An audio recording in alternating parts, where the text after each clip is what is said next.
All right, welcome to the Dales Report, and happy to be joined with the CEO of MindCure Health, Kelsey Ramsden, back to the show. Kelsey, how are things?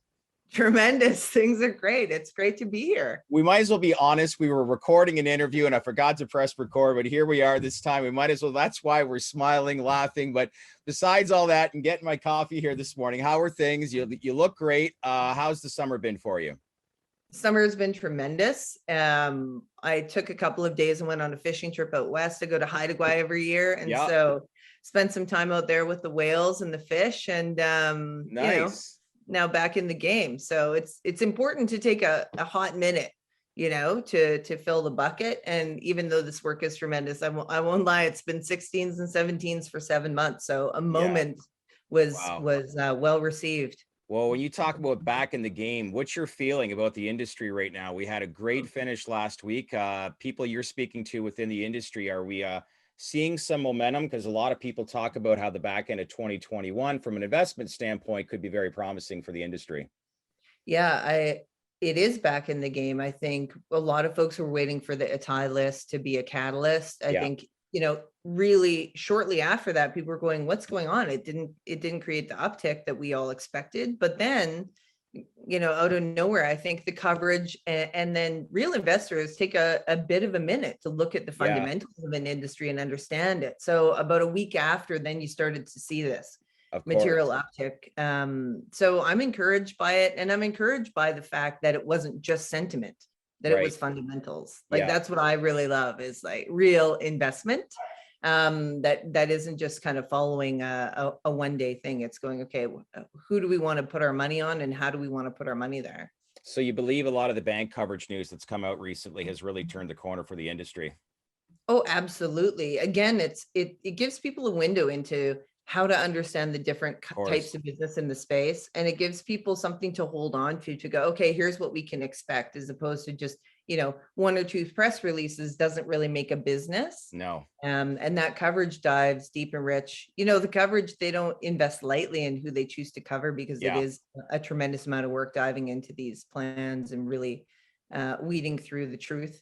And so I think the coverage is really great for the industry. Well, let's talk about coverage. MindCure's Health, recent analyst coverage by Maxim Group, which gave a buy rating and a 12-month price target of approximately $1.25. This was the company's first investment bank coverage and represented a threefold increase over the pre-coverage price of the stock, which is incredible. So question, what does this coverage do for the company's overall visibility? And do you expect additional coverage here in the back end from further banks here in 2021? I think the first part is we were honored. Maxim doesn't mess around. So that was nice to see the folks chose to cover us. And then I think the second piece is what it does for the organizations. It gives investors a place to look to dive into our fundamentals and understand our two-pronged strategy. And, coverage begets coverage. So I'm never really in a position to talk about that until it's out, but we're in a good position. That's great. Well, you guys, again, focus on technology, drug development, well cash positioned. What are questions, I guess, when you're entering this space as an investor that you should ask, but more specifically, what's the stuff that you communicate to a lot of your investment community and shareholders? Yeah, great. I mean, I think, again, don't just focus on a single press release. As an investor, I would say, look at what is the strategy, how are people driving cash and when, obviously pretty important fundamental stuff. And then the second piece is team.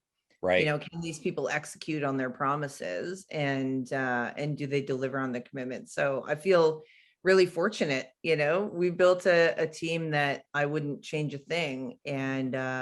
And it's been a quick run in the industry. Like, let's be honest, these companies, most of them, with the exception of a couple, have only been around for about a year. So to be able to build a team that delivers.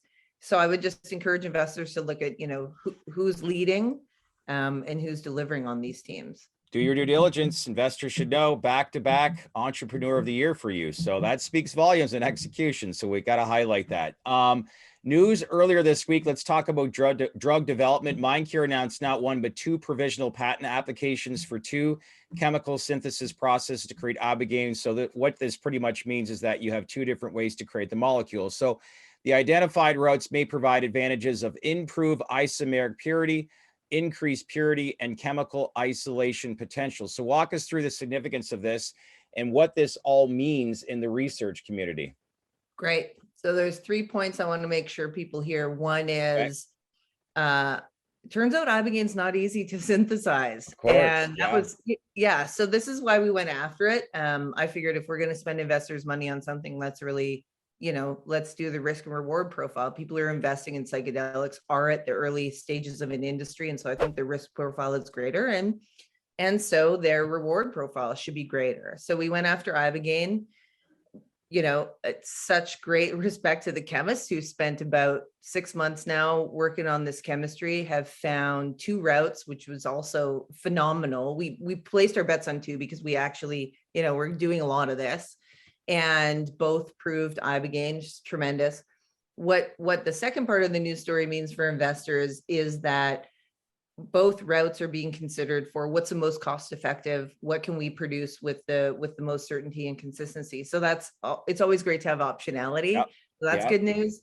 And then, obviously being able to apply for a provisional patent, we didn't just throw it out there. We had our patents team really dive deep into what is existing, what isn't. Can we be assured that this has a good chance of getting across the line? And so we're feeling like we're in a very strong position. I'm bullish and also very aggressive at pursuing this, because being first to market, which we are, is a beautiful position to be in. But then, like I mentioned before, it's about delivering. So we have to keep that pace up. Well, you've obviously outlined, maybe walk us through a better understanding why it is difficult with related to like not the research, but as far as like, what's the proper term that you want to say when it comes to Ibogaine and the challenges that it presents? So traditionally, Ibogaine has been made by part extraction process, so that they would take the plant itself, take some of it out, and then finish the route in the lab. And so the challenge for any kind of research that would get across the line and be FDA approved is that whenever you're doing an extraction, it adds a degree of variability that they do not want to see. Okay. So all of the Ibogaine that's out there right now, and all of the clinics in Mexico and in the South and in in Europe, etc., is variable. And so it very super long shot chance that it would ever be FDA approved, because Ibogaine has been far and away shown in real world evidence to treat addiction recovery. Like it's astounding the numbers that are coming in. We knew that, if we're going to deliver a big win for investors, we should go after the hardest nut to crack. So we did do that. And what that means for researchers is a consistent supply of something that can be relied upon to be equal in dosage across the board, and much more likely to get FDA approval. Yeah, makes sense. So the Iboga plant in a lot of ways is an endangered resource, if I'm understanding correctly, yes?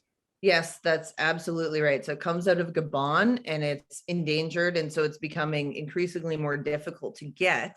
And so that's another good reason why, having this purely synthetic from start to finish, lab driven route has a lot of upside. That's great. When I look at this research and the efforts that are being conducted, is it possible to think that you're creating Ibogaine derivatives compared to 18MC, which is an Ibogaine-like compound being researched by MindMed? And I think it's for opioid use disorder that is currently actually being entered into a phase 2 trial. So is there some comparables there? So MC18 with MindMed, I think it's a great project they have on the go over there. What I believe is our pole position on this is that there has been some research on Ibogaine in early days. And we looked at the opportunity to start with an NME, a new molecular entity. Okay. And we decided that we probably will be front of market and beat them to market with something that has a little bit more girth to it with respect to the approving officers and FDA. So that's why we went with the pure Ibogaine molecule, and that doesn't preclude us from coming in with an NME, but it does, again, maintain that pole position to market. So we feel that. Which is hugely important, especially with a lot of these companies that are about to enter into the market, do you not think? I think so, absolutely. First isn't always best, but certainly when it comes to drug development, once someone starts utilizing your molecule, it's really difficult to get them to switch. Yeah. let's backtrack a little bit. About 5 weeks ago, you indicated that you will focus on the scale-up process of launching stage 2 of the manufacturing process for pharmaceutical-grade ibogaine. So do you expect this to occur once MindCure decides on which chemical synthesis route will become its lead production process? Yeah, I mean, that's the way forward. It's pedal to the metal. Like I just said, it's about maintaining our first in class position on this. And so that's where my focus is. It's great. Before you go, any updates that you want to provide with regards to the technology in iSTRYM? I know that's a big component, obviously, to the business, but there's anything you want to outline to investors for the last time that we had spoke? Yeah, I mean, I think I can just say we're on time and on budget, which is always my goal. So we'll have our MVP out to some clinics in 1st of August, end of July, and everything is going according to schedule. So that's the best update I think I can give. Yeah. Sounds good. Well, listen, I know you're busy. Enjoy the rest of your summer, but we'll touch base again in a couple of weeks. But great news with the bank coverage. That's exciting, obviously, for investors as well, as we see the overall industry grow, and most importantly, seeing a lot of momentum building. So again, appreciate your time. Yeah, no, thanks, Shad. Coverage and patents. It's a good week. I know, huh? Great stuff, Kelsey. We'll talk to you soon. All right, take care.